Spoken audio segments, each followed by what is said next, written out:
you never did worship me, I'm still holding you accountable. Why? Because I am your maker. I am your creator. But then as we go down in the Bible, it talks about Israel. He said, Israel on my very own. I'm the one that brought you up out of Egypt. I remember the time when you were in the midst of the mess, in the midst of the pit, when nobody could get you out. You tried to fight your way through. They talked about you and they did all manner of evil. You were in the midst of a mess, so much so that you didn't even know if you were going to make it, let alone the very fruit of your womb. All of them were born into bondage. But God said, I set a plan in place in order to take you up out of the hardship. He said, I sent you a plan, hallelujah, in order to give you this land flowing with milk and honey. He said, I sustained you all these years in the wilderness. And not only did I sustain you in the wilderness, I provided for you. Your clothes didn't wear out. When you didn't have the means, God said, I opened up the heavens and I fed you.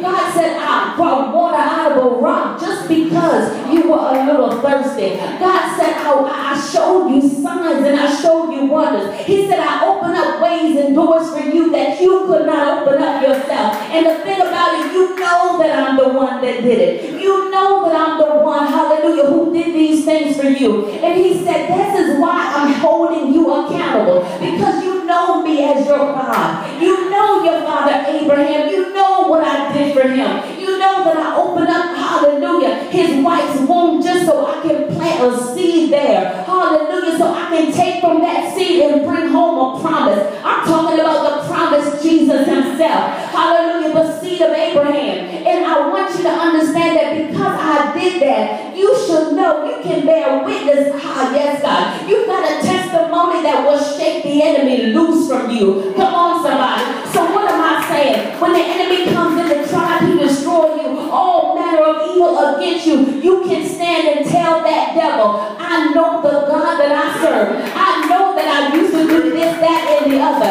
I remember when I didn't know that I was going to make it out, but my God came in and he showed up and showed out. This is your testimony. Your testimony, some of the things that you don't even want to open up your mouth and tell anybody. Now is your time to tell it, because somebody's got to know, hallelujah, that you were used. Somebody's got to know that you were abused. Somebody's got to know that you lost your baby. Somebody's got to know that you've been molested. Somebody's got to know that you've been raped. But you got to let them know that, yes, hallelujah, those things were against me, but I've got to tell you about a Savior who lifted me up out of the pit and who established my goals. I would not have what I have. It may look like I've got all of the things together. It may appear, hallelujah, that I'm on the mountaintop, but I want you to know that I did not get there overnight. I want you to know that my Savior was the one who reached down low and picked me up. He cleaned me up. He established my goals. Hallelujah. It's him that made me look like I look. Come on, somebody. God said it's nothing. Yes, God, he's letting it be known that the only way I have this glory that's upon me, the only way that I have this anointing, the only way that I have this power is because I know the God that brought me up out of the pit. I know this God that brought me up out of Egypt. I remember my days when I was crying all night long. I remember when I felt so all alone. I remember, hallelujah, when I used to call on the name of Jesus and it didn't seem like he was hearing anything. But lo and behold, I turned around and I see what the Lord has done for me. And I've got to tell it. This is my testimony. I understand that I'm overcome by the power of my testimony. And not only am I overcome, I've got to tell my brother, I've got to tell my sister about this God I serve, you see. Hallelujah. My Egypt was the worst experience in my life.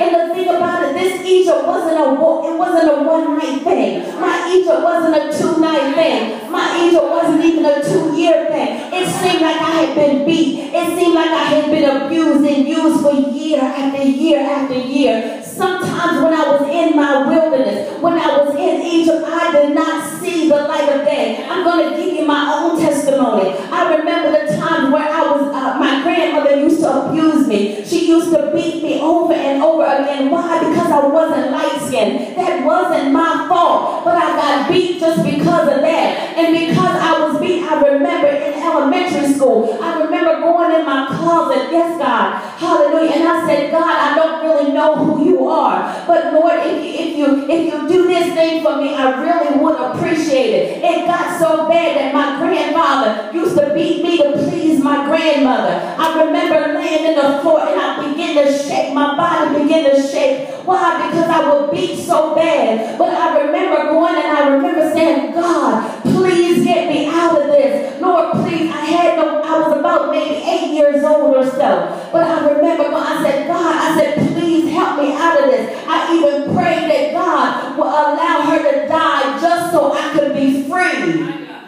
of my bondage. And do you think I'm going to do anything that will allow me to go back into bondage again? This is what God is saying. He said, my people are leading me to go back to where I brought them from. Jesus. They know me as their Savior. They know that I'm the one that did it. But they turn against me. They despise my law. They despise my prophets. He said you commanded the prophets to shut up. So in other words, I know that it's prophecy, but I don't want to hear it. I know it's the word of God you're preaching, but I don't want to hear it. This is despising his law. This is despising his command. But God said today is a day of recompense. After today, you shall see who I am. God is coming down in such a way to let the people know that it's me. And why? Why is he doing it in this manner? Because sometimes people will suffer hardship. They will go through something and they don't know what to attribute it to. But now is the time. God said, in the day of your punishment, he said, I'm also going to destroy your idols. In the very day of your punishment. So the very thing that has caused you to pull away from me, or the very one that's caused you to pull away from me, he said, I'm going to destroy it on the day of your punishment. Why? God said, because you're mine. He said, you belong to me. I'm the one separating you from your mother's womb. I am the one. I fashioned you and I formed you and I created you in my image. Whether you serve me or not, you're mine. You shall be held accountable for the things which you have done. But God said it's not too late. He said, though your sins be as scarlet, they shall be as white as snow. Today is your day. Today is a day of repentance. Today is a day where you said, Lord, yes, I have done thus and so. And I want to come back to you. I hear you loud and clear. No more will I say, shut up to your prophets.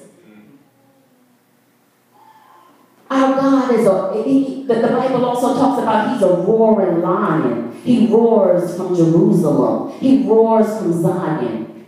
And why does a lion roar? A lion will roar just before it takes his prey.